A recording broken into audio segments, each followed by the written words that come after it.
Gente, vamos então ao vídeo da unidade 2. Trabalhamos então com a unidade 1, formação humana, agora vamos trabalhar com a unidade 2, formação social.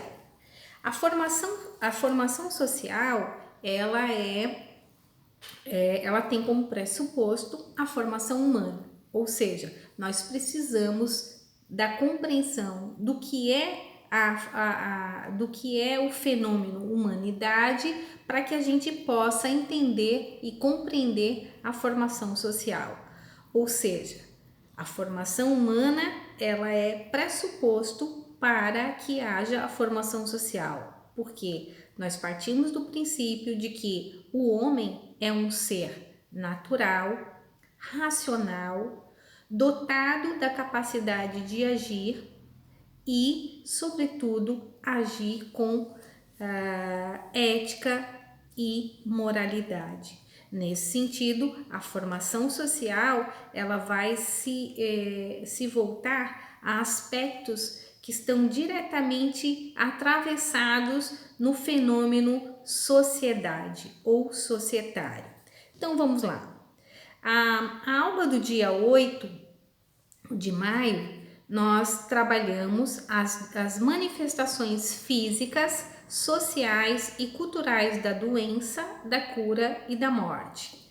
Pois bem, o que são manifestações físicas? Manifestações físicas é tudo aquilo que é possível se depreender, que é possível observar, que é possível verificar, constatar. Então, uma manifestação física pode ser uma expressão de dor, de alegria, de tristeza, de sofrimento, de euforia. Então, essa é uma manifestação. O que é uma manifestação social? É o jeito que a sociedade encara determinadas manifestações. Por exemplo, como é que a sociedade percebe a manifestação física da alegria, da tristeza, da dor, né, da doença? Então, a sociedade ela tem um jeito de encarar e de tratar essas manifestações. E as manifestações culturais? Culturais é o jeito que uma determinada sociedade, que é regida por tradições e por modo de agir e de pensar, tem em relação a determinados acontecimentos, determinados fenômenos. Então, nesse sentido, as manifestações físicas, sociais e culturais, elas estão diretamente ligadas a três elementos que se fazem presentes no exercício do bacharel em enfermagem, que é a doença, a cura e a morte. Então vamos lá. Doença. O que é a doença? A doença é a ausência da saúde. De modo geral, de um jeito bem simples, a doença é a ausência de saúde, né? Ou a doença é a ausência de um corpo saudável. O que é a cura? A cura é o fim de uma enfermidade, é tornar um corpo doente, transformá-lo em saudável. E o que é a morte?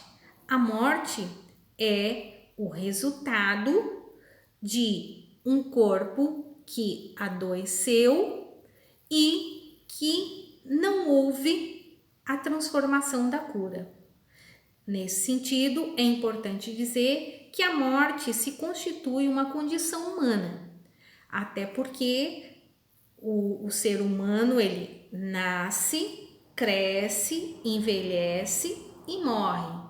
Da mesma forma, todos os elementos da natureza passam por esse mesmo ciclo. Dessa forma, a gente observa que a semente vira fruto, né?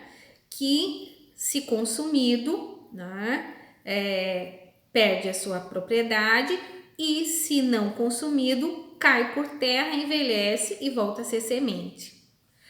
Nessa perspectiva, a gente, numa linguagem mais figurada e poética, a gente pode dizer, independente da religião que você tenha, da fé, da concepção teológica que você professe, a morte, né, é considerada para alguns o fim, para outros é parte, é um processo. E aí não nos cabe, nesse cenário da formação do bacharelado em enfermagem, trabalhar nessa perspectiva, não agora pelo menos, mas é importante que se conheça e se represente e se perceba a morte como uma representação de extinção de vida. Ou seja, a morte ela se manifesta como o fim da vida. A doença se manifesta como o fim de um corpo saudável,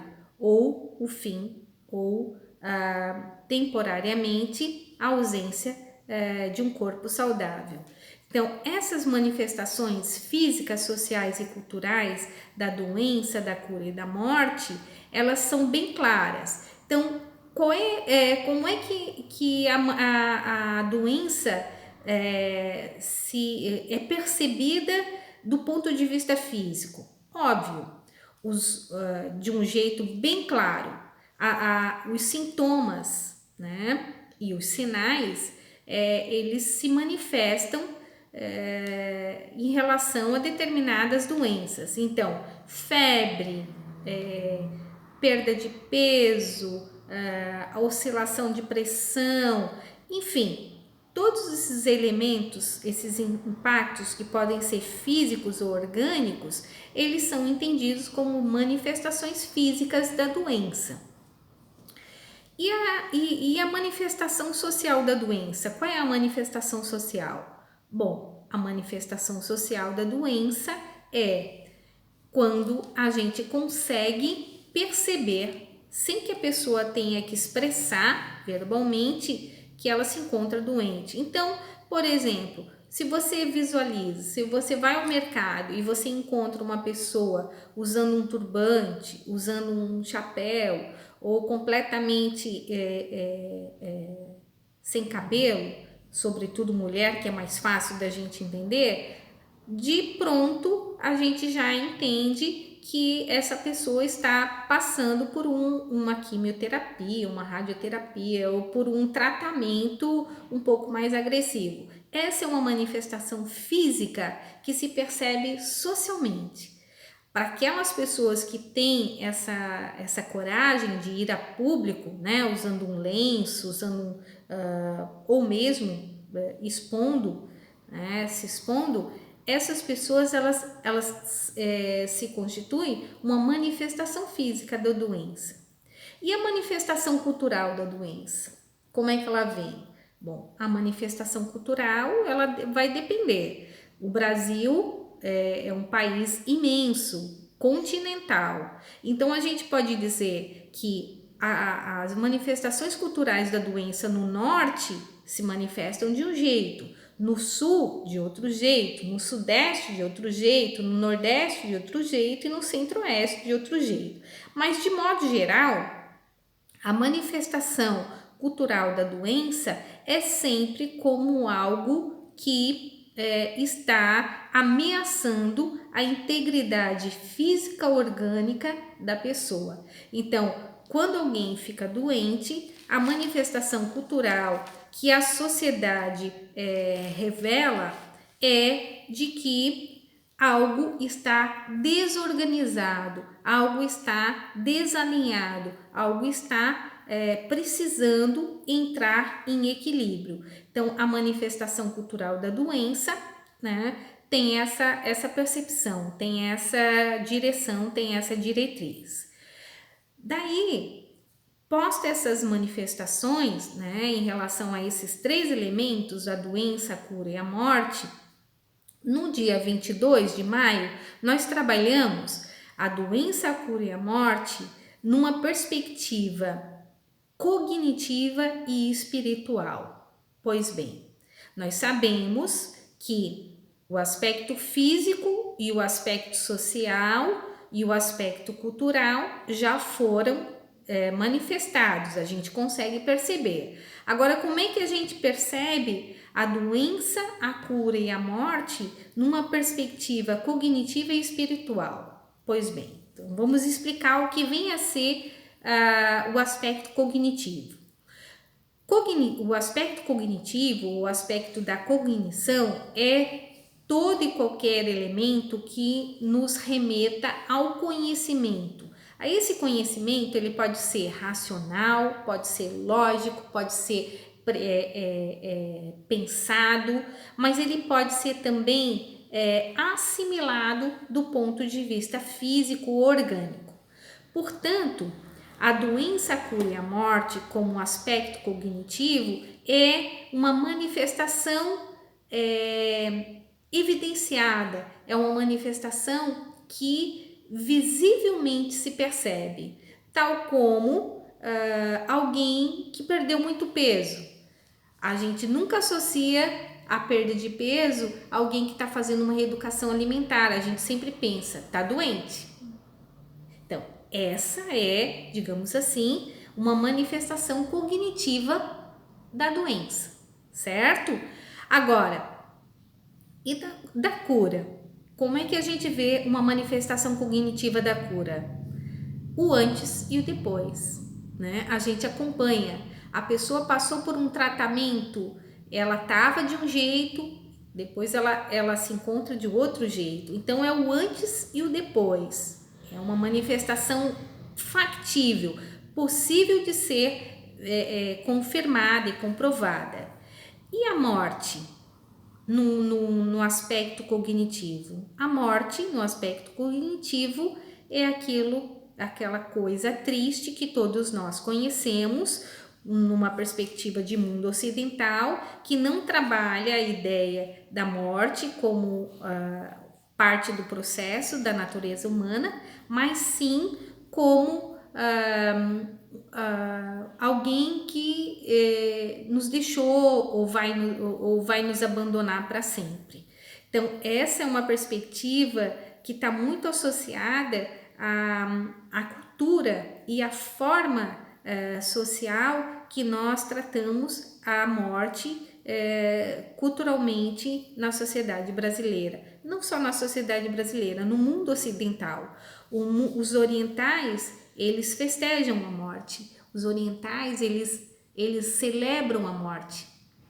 Nós ocidentais, nós choramos, nós nos entristecemos, nós inclusive nos revoltamos, porque a morte ela está ligada a uma espécie de interrupção, de fim, né? Ao passo que em outras sociedades a morte é o começo de um novo tempo, é uma transformação, uma renovação.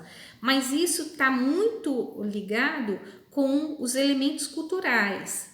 E é por essa razão que nós estudamos primeiro as manifestações físicas, sociais e culturais, para depois trabalhar as manifestações cognitivas, né, ou de cognição, e as espirituais.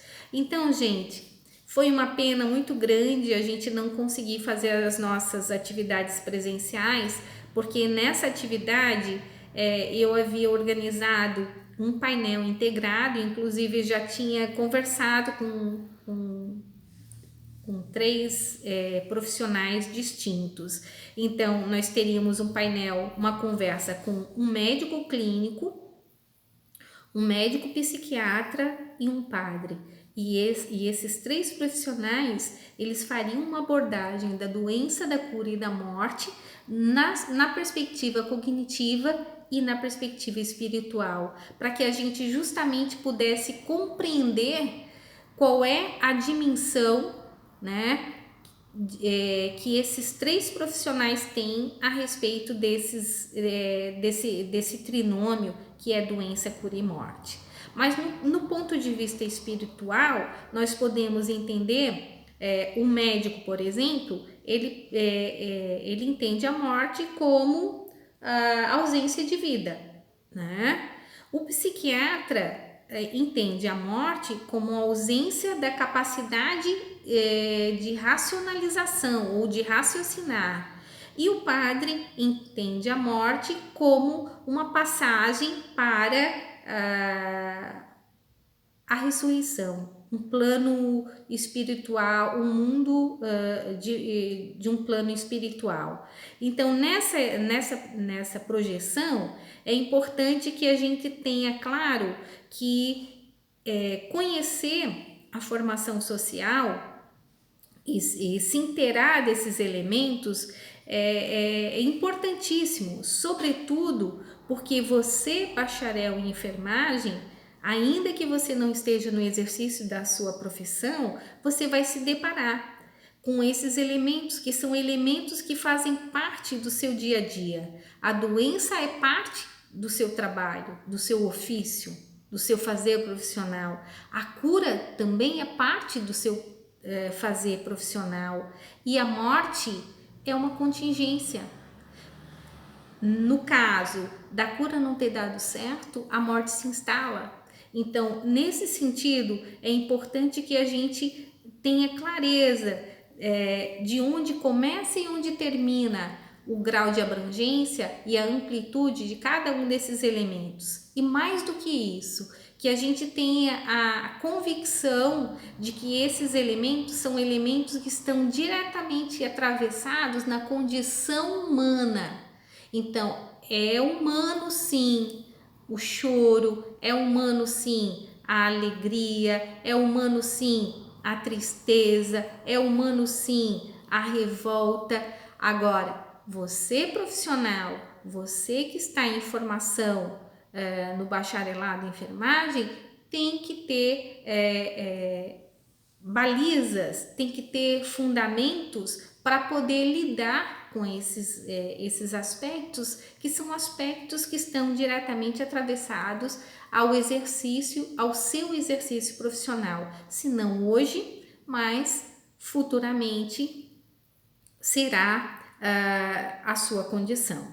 E para tanto, é importante que a gente trabalhe na perspectiva de entender a doença, a cura e a morte como elementos que são afetos ao trabalho do bacharel em enfermagem e que cada um de nós tem um jeito de lidar com esses elementos. Então, nós podemos dizer que o evangélico, ele vai lidar com a doença, com a cura e com a morte de um jeito. O católico vai lidar com a doença, a cura e a morte de outro jeito. O ateu, o agnóstico, cada um deles vai manifestar, vai racionalizar, vai tornar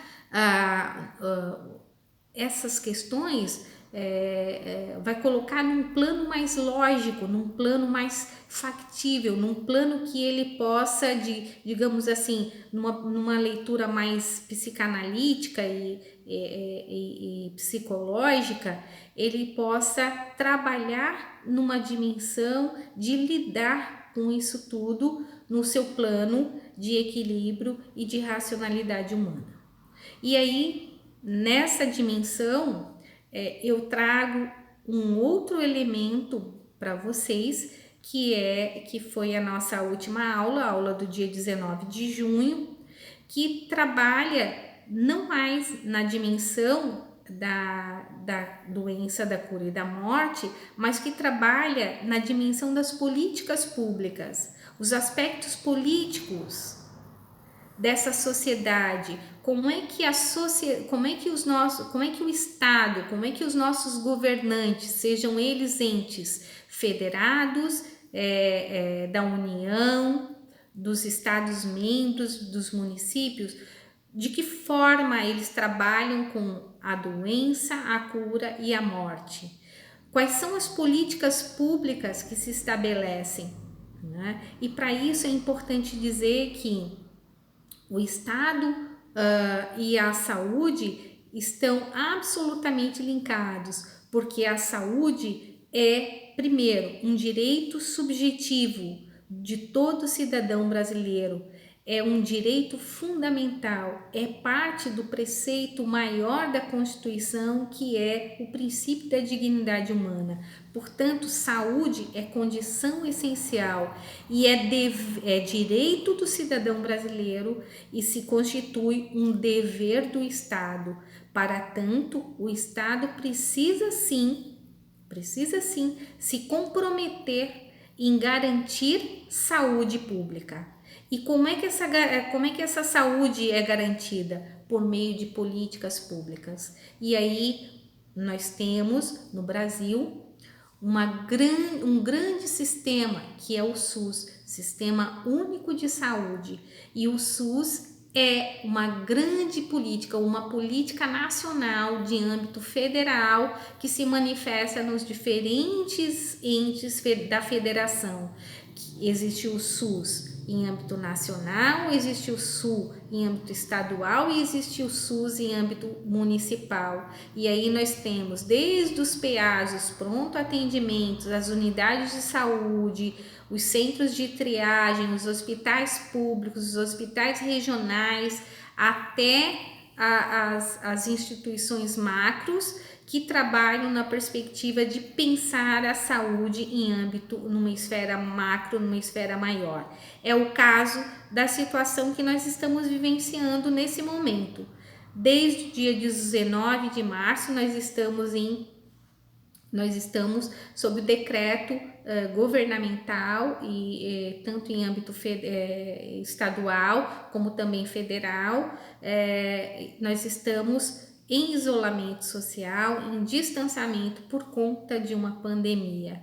E mais do que nunca, a saúde pública e as políticas públicas se fazem necessárias, porque pandemia, o que é uma pandemia? É quando uma epidemia de uma determinada doença, de um determinado vírus, de uma determinada bactéria, já se espalhou pelos 5 continentes do mundo. Então, quando há vestígios, quando há contágio dessa bactéria ou desse vírus nos 5 continentes do mundo, nós estamos diante de uma pandemia. Quando nós temos esse ataque em uma esfera mais localizada, nós estamos diante de uma epidemia. Então, a epidemia, quando toma conta dos 5 continentes que compõem o globo, nós estamos diante de uma pandemia. E a pandemia do Covid-19 ou do coronavírus, que foi um vírus que até então não se conhecia e surgiu na China no final do ano passado, no final de 2019, início de 2020, meados de dezembro até final de dezembro, e as pessoas foram se contagiando, e esse contágio, então, ultrapassou as fronteiras do continente e ganhou, então, e tomou conta do mundo. Nesse momento, não há vacina, ainda que os pesquisadores estejam todos imbuídos desse propósito, mas existe um protocolo que é considerado eficaz e eficiente no combate, no contágio, que é o isolamento social, o distanciamento social e a higienização constante das mãos e dos olhos, a higienização do corpo, de modo que a pessoa não esteja suscetível a contrair o vírus. Então, nesse caso especificamente, nós estamos diante de uma política pública, ou seja, nós estamos tratando da formação social, nós estamos vendo a presença do Estado, seja ele manifestado em âmbito federal, em âmbito estadual, no caso governador de Santa Catarina, ou no âmbito municipal, no caso do prefeito Clésio Salvário, né? Em âmbito federal, pelo presidente da República, ainda que não seja a figura mais, o melhor exemplo que nós temos a seguir. Mas enfim, deveria ele, como chefe da nação e como estadista que é, dar o exemplo em relação aos cuidados necessários e a recomendação para que esse contágio possa ser melhor administrado. Então, gente, fechamos assim a formação social. Esses foram os dois conteúdos, formação humana e formação social, trabalhados, desenvolvidos durante as 5 aulas realizadas no dia 6 de março, 27 de março, 17 de abril, 6 de maio, 22 de maio e 19 de junho. Eu espero que vocês tenham gostado do vídeo, agradeço a oportunidade de me ouvir e qualquer dúvida, manterei o nosso grupo em atividade até o início de agosto, até o dia 16 de agosto, vou manter o nosso grupo em atividade. Qualquer dúvida eu estarei à disposição, não hesitem em me contactar e qualquer sugestão, qualquer recomendação, eu estou às ordens. Obrigado pelo apoio de vocês, obrigada pela participação e dizer que eu estou morrendo de saudade, que em breve nos encontraremos pelos corredores da Exucre. Um forte abraço para todo mundo, fiquem bem, um beijo a todos.